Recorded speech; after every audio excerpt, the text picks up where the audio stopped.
7h20. Fique atento ao horário para não perder o seu compromisso do dia, que o Manhã no Ar já está de volta com as principais notícias dessa manhã. São 7h20. Vamos agora interagir com a rádio A Crítica FM com o Adeilson Albuquerque, que está ali na 93.1. Olá, Adeilson, bom dia. Olá, Wilson, Adriane Diniz, bom dia, sempre muito bom interagir com vocês. Tudo tranquilinho? Tudo tranquilinho, sem alteração. Bom, bora começar falando aqui sobre o pedido de habeas corpus que foi negado, né, para Adail Pinheiro.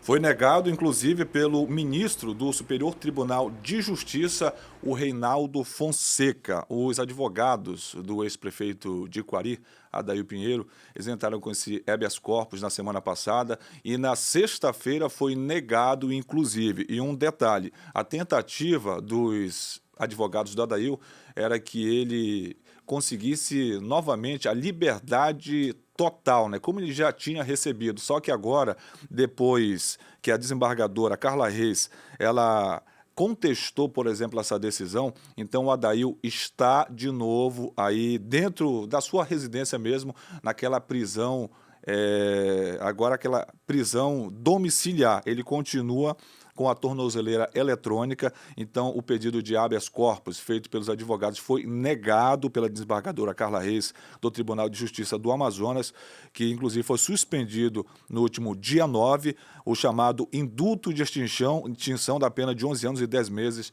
do prefeito Adail Pinheiro, ele que foi condenado a 11 anos e 10 meses por crimes de pedofilia lá no município de Quari, como a gente vê neste momento algumas imagens do ex-prefeito de Quari, Wilson. Pois é, ele tinha ganhado a liberdade, né? Ou seja, tinha ganhado o perdão da pena, mas aí como o caso ganhou notoriedade, veio a público, o Ministério Público reviu a situação, a Justiça também, e aí suspendeu esse benefício que foi concedido ao Adail Pinheiro, e mais um benefício é negado a ele, que é a questão do habeas corpus, né, para ele responder o crime em liberdade. Olha, muita gente não entende porque ele está em casa, né? Diz que quando houve essa revisão do perdão da dívida, ele deveria voltar para a cadeia. É que Adail já cumpriu parte da sua pena de mais de 11 anos no regime fechado. No primeiro momento ele ficou ali no Dom Pedro, lá no batalhão, depois foi para o Compage, e aí logo que ele foi para o Compage já estava no período em que completa um terço da pena, e aí ele consegue ter essa progressão de regime, assim como qualquer outro preso consegue também, né? A diferença aí é que a Adail tem posses, tem dinheiro para pagar advogados, acelerar esse processo, porque às vezes muitos presos não conseguem um benefício por não ter quem defenda, por não ter quem exija, e no caso dele a gente sabe que não é isso, né? Que isso não acontece. E aí ele tentava agora se livrar dessa prisão domiciliar, com o monitoramento de tornozeleira eletrônica, mas não conseguiu. Por isso ele está em casa, não é que ele não esteja mais cumprindo a sua pena. Ele está, só que agora em outro regime. E ele foi beneficiado pela extinção da pena, né, pelo decreto presidencial de 2016, de dezembro de 2016, e aí foi por isso que ele foi liberto, né, foi mandado embora, só que realmente ele continua em casa sob prisão domiciliar, e um detalhe, continua também com a tornozeleira eletrônica, o que ele não tinha mais. Adeilson, vamos falar de outro assunto agora. Um carro capotou durante uma perseguição policial. Esse caso aconteceu no bairro Nossa Senhora de Fátima, na Zona Norte, ontem, né? Você tem informação do que teria acontecido nessa perseguição? Eram 4 jovens, todos em torno de 19 anos, 20 anos de idade. Jovens mesmo, inclusive, nós temos imagens neste momento do carro capotado, e no momento em que os policiais militares chegaram até estes indivíduos, estes jovens, que eles faziam arrastão em vários núcleos da Cidade Nova, na zona norte da capital do Amazonas, entre os quais o núcleo 16, o núcleo 21, e eles estavam se encaminhando neste momento, antes do capotamento, lá para o núcleo 23. Inclusive, Adriane, eu estive no local lá, acompanhando o trabalho da Polícia Militar, da ROCAM, eles tentaram até trocar tiros com a polícia, e aí eles se deram muito mal, porque na rua que eles entraram ali, na rua Êxodo, uma das principais do bairro Nossa Senhora de Fátima 1, que fica ali bem ao lado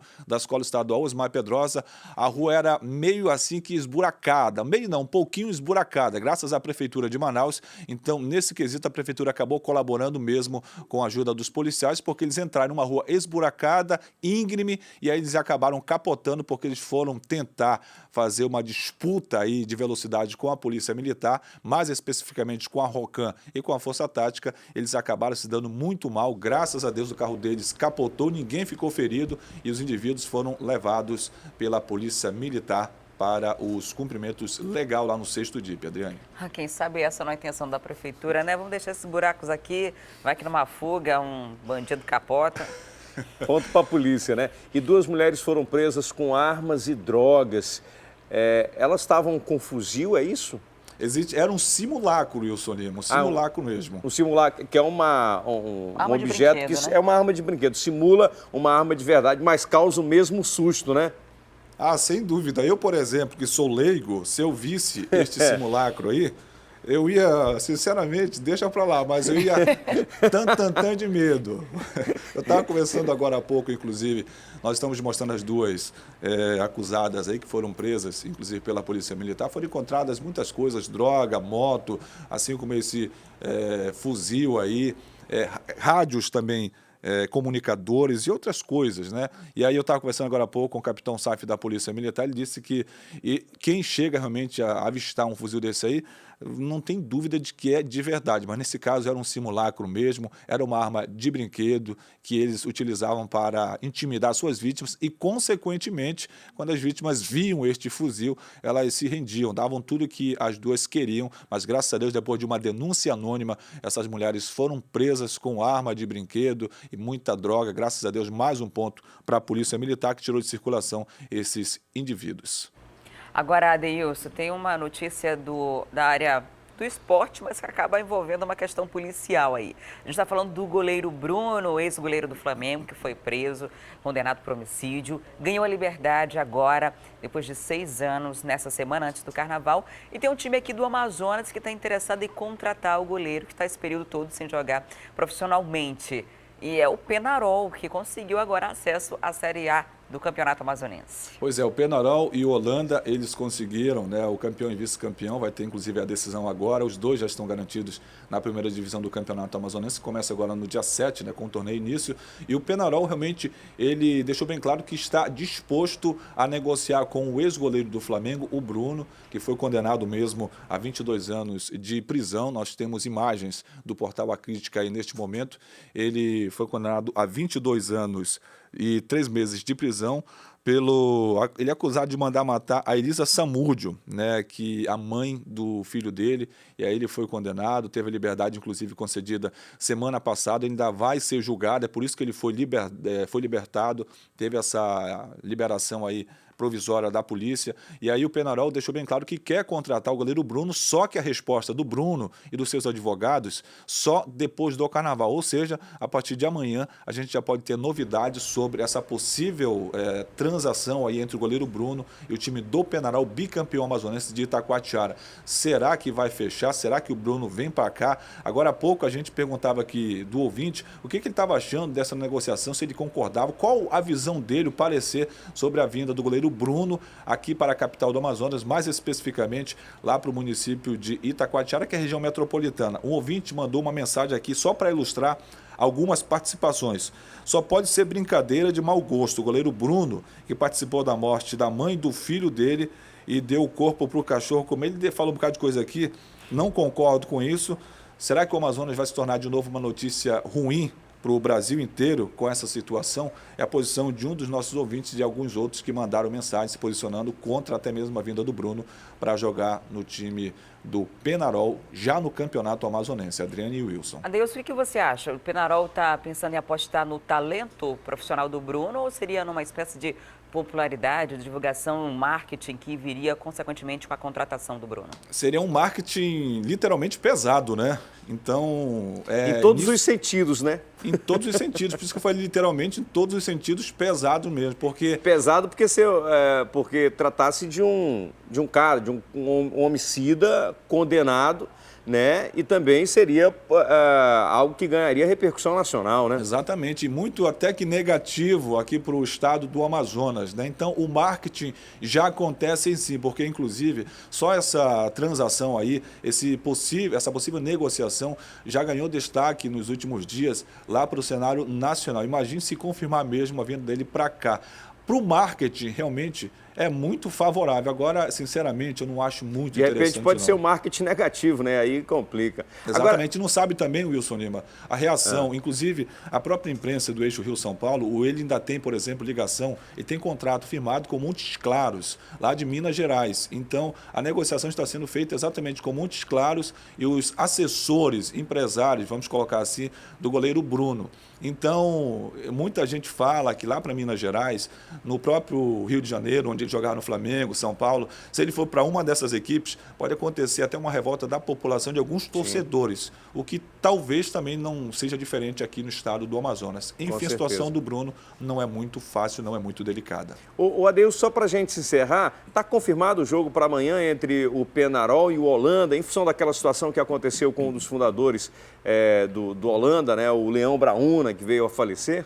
Pois é, por enquanto segue confirmado, mas deve ter uma alteração devido exatamente a essa morte aí do presidente do Holanda Esporte Clube, o Leão Brauna, que acabou sendo encontrado sem vida lá no seu apartamento, na sua casa. Inclusive, alguns jogadores tentavam ligar para ele antes de terem a informação de que ele tinha morrido, e aí não conseguiram, foram lá e chegaram a essa conclusão que, infelizmente, tinha perdido a vida. Então, por enquanto, está mantido. Então, tem duas situações. Ou se cancela, pelo menos é isso que se rola nos bastidores, ou então se faz uma homenagem muito justa nesta partida que, por enquanto, segue para o Leão Brauna, que fez muito pelo futebol do Amazonas, diga-se de passagem, ele que revelou o França, aquele ex-jogador do São Paulo, que fez destaque no cenário nacional. Ele era maranhense, mas foi radicado aqui na capital do Amazonas e ganhou notoriedade aqui pelo estado do Amazonas depois de jogar no Nacional, e foi revelado exatamente pelo presidente do Holanda, o Leão Brauna, que trabalhava muito